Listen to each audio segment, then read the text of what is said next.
Here, in this forest of steel and glass, millions of lives unfold. Hong Kong is a city of impossible density. It pulses with a relentless energy, a current of humanity that flows day and night. The streets are rivers of people. The buildings reach for the sky like ancient trees competing for sunlight. From a distance, it appears as a single living organism, humming with a sound that never ceases. It is a testament to the resilience and adaptability of our species.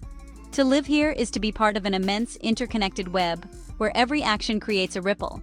But even in a place so crowded, there are spaces of profound quiet. A single soul can navigate this metropolis and find moments of stillness. A woman moves through the city, her journey a quiet counterpoint to the surrounding symphony of noise. She is not lost, but rather, she is searching. She seeks the hidden pockets of solitude that exist just beneath the surface of the chaos. Her path is a delicate thread woven through the fabric of the urban sprawl, a story of one person amidst the many. Her presence is almost invisible, yet her experience is as deep and vast as the city itself. She walks along the waterfront promenade at Tsim Sha Tsui. The harbor is a stage of constant motion. Ferries, like water beetles, skate across the surface. Cargo ships, heavy and slow, drift toward the horizon. The air is thick with the scent of salt and diesel, a curious mixture of nature and machine. The lights of Hong Kong Island begin to flicker on, painting the water with streaks of neon gold and crimson. Each light represents a window, a room, a life. She feels the immense scale of it all, a single observer watching a galaxy of human activity. The sounds of the city wash over her, the distant honk of a horn, the murmur of 1,000 conversations, the rhythmic clang of construction. These are the sounds of a city breathing. Yet she finds a space between the notes. It is in the gentle lapping of the waves against the concrete pier. It is in the soft rustle of her own clothing as the sea breeze catches it. In this vast and noisy world, she has carved out a small sanctuary of sound. Here, for a moment, the world feels both overwhelmingly large and intimately small. If you found this journey through Hong Kong's hidden solitude meaningful, don't forget to subscribe to our channel for more stories like this. Hit the bell icon so you never miss an episode. Her journey takes her away from the concrete heart of the city. She boards a small, rumbling bus that winds its way up a steep and narrow road. The skyscrapers begin to recede, replaced by a dense canopy of subtropical green. This is the other side of Hong Kong, a world of lush mountains and hidden trails. The air changes. It grows cooler, cleaner. It carries the scent of damp earth and blooming flowers. The island seems to breathe a different kind of air up here, a slow and ancient respiration that is far removed from the hurried pace of the streets below. She steps off the bus and onto a quiet path. The only sounds are the chirping of unseen insects and the whisper of wind through the leaves. The path is a narrow ribbon of dirt and stone, leading her deeper into the foliage. Here, the city's roar is a faint, almost imperceptible hum. It is a reminder of the world she has left behind, but it has no power here. This is a kingdom of green. Sunlight filters through the thick leaves, dappling the ground in shifting patterns of light and shadow. Each step feels deliberate, important. The woman stops to look at a spider's web. It is a perfect, intricate construction, glistening with tiny drops of morning dew. Each thread is a miracle of engineering, strong yet delicate. An insect is caught, struggling silently. The spider, a small, dark jewel, waits patiently at the center. It is a small drama of life and death, unfolding in its own time. The woman watches, mesmerized. In this tiny scene, she sees the same forces at play that govern the entire city, the entire world. A silent, powerful, and unending cycle. She continues her walk, feeling the gentle incline of the trail beneath her feet. The path opens up, and suddenly, the view is revealed. Below her lies a sweeping bay, its waters a calm, turquoise blue. A few fishing boats are anchored near the shore, their movements slow and lazy. On the other side of the bay, the city rises again, a distant, hazy mirage. From this vantage point, it looks like a dream. It seems unreal, a place of myth. Here, surrounded by the quiet strength of nature, she feels a sense of perspective she cannot find down below. She seeks out the city's parks, green oases nestled between towers of commerce and residence. In Kowloon Park, ancient banyan trees spread their vast, tangled roots across the ground. They are like old men, wise and patient, who have watched the city grow around them. Their branches create a thick canopy, offering shade from the relentless sun. Pigeons gather on the pavement, their heads bobbing in a rhythmic, searching motion. They are the city's wild inhabitants, unafraid and ever-present. They move with a purpose that seems both random and deeply ingrained. The woman finds a quiet bench near a lotus pond. The water is still, reflecting the sky and the surrounding buildings like a dark mirror. Large green lily pads float on the surface, and a single pink lotus flower has opened its petals to the day. She watches as a dragonfly, its wings a blur of iridescent blue, hovers over the water. It darts left, then right, a tiny, brilliant spark of life. Its movements are quick and precise, a dance performed for an audience of one. She barely breathes, not wanting to disturb the delicate performance. Elderly men and women practice Tai Chi under the trees. Their movements are slow, fluid, and graceful. Each gesture is performed with intense concentration. They seem to be in a world of their own, their bodies and minds in perfect harmony. They move as one, yet each person is an individual, lost in their own private meditation. The woman watches their silent ballet, feeling the calm and focused energy they create.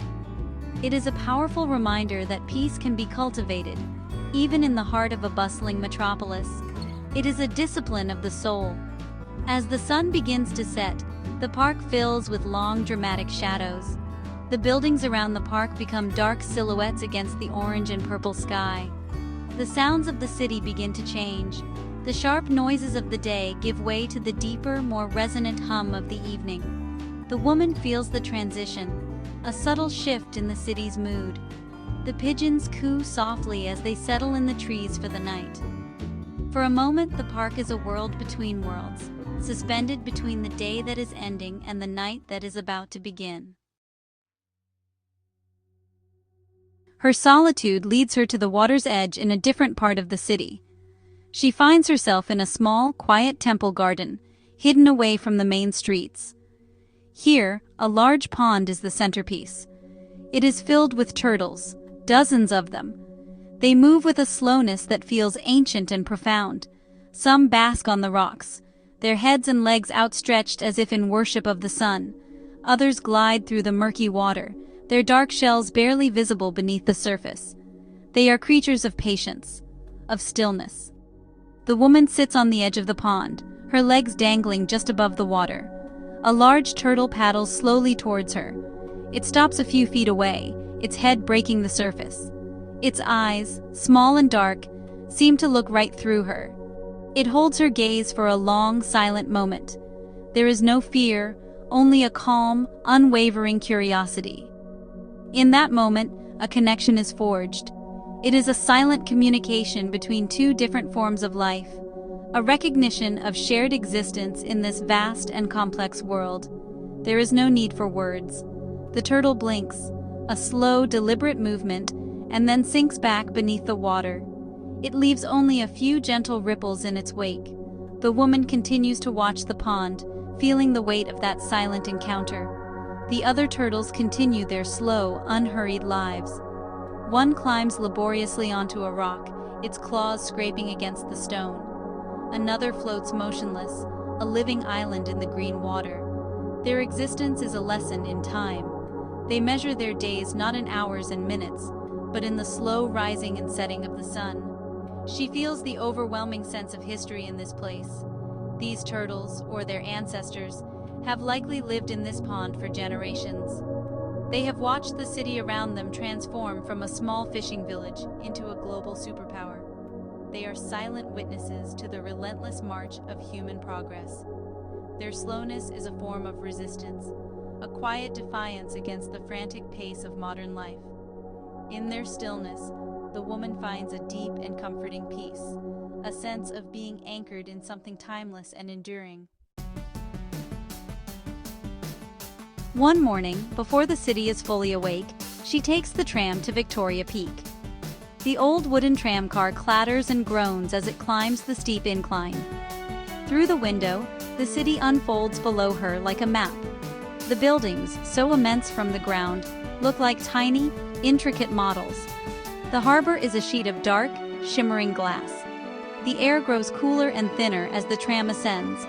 It is a journey upward, not just in altitude, but in perspective. She is rising above the noise, above the crowds, into a realm of quiet contemplation. At the summit, she bypasses the tourist-filled viewing platforms. Instead, she follows a narrow, winding path that circles the peak. Here, she is almost completely alone. The wind is the dominant presence. It rushes up the mountainside, whispering secrets through the pine trees and rustling the leaves of the bamboo groves. It is a wild and powerful sound, the voice of the mountain itself. She closes her eyes and listens, letting the wind carry away the lingering sounds of the city that still echo in her mind. It feels like a cleansing. She finds a secluded spot on a rocky outcrop overlooking the South China Sea. The water stretches to the horizon, a vast expanse of deep blue, merging seamlessly with the pale sky. A few distant islands are visible, their shapes softened by the morning mist. A black kite, a bird of prey native to this region, soars on the updrafts.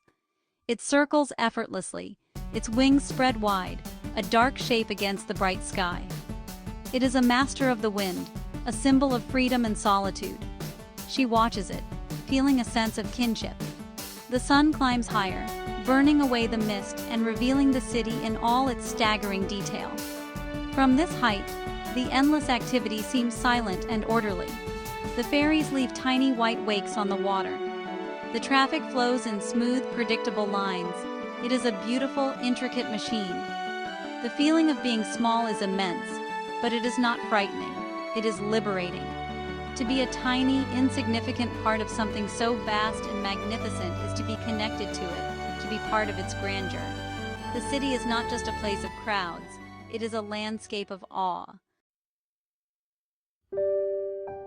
Her journey through Hong Kong's hidden solitude is not an escape from the world, but a deeper immersion into it.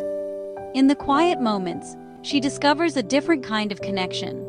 It is not the connection of a crowded subway car or a bustling market, but the connection of a shared existence. It is the feeling of the same wind on her skin that rustles the leaves of the banyan tree. It is the shared light of the same sun that warms her face and the shell of a basking turtle. She is alone, but she is not separate. She returns to the city streets as evening falls. The neon signs blaze to life, casting a vibrant electric glow on the wet pavement. The energy is infectious, a powerful current that pulls you along. She walks among the crowds, but she is no longer just a face in the multitude. She carries the stillness of the mountain peak within her. She carries the patience of the turtle in her heart. She sees the city not as a chaotic mass, but as a collection of individual stories, each one as important and profound as her own. She understands now that solitude is not about being physically apart from others. It is a state of mind, an inner space that can be cultivated anywhere. It is the ability to stand in the middle of a million people and still hear the sound of your own breath. It is the ability to see the beauty in a single lotus flower while surrounded by the concrete jungle. Hong Kong, the city of crowds, has taught her the true meaning of being alone. It has shown her that even in the most densely populated place on earth, there is room for the soul to be still. Her journey is a quiet testament to the human spirit's need for both connection and solitude.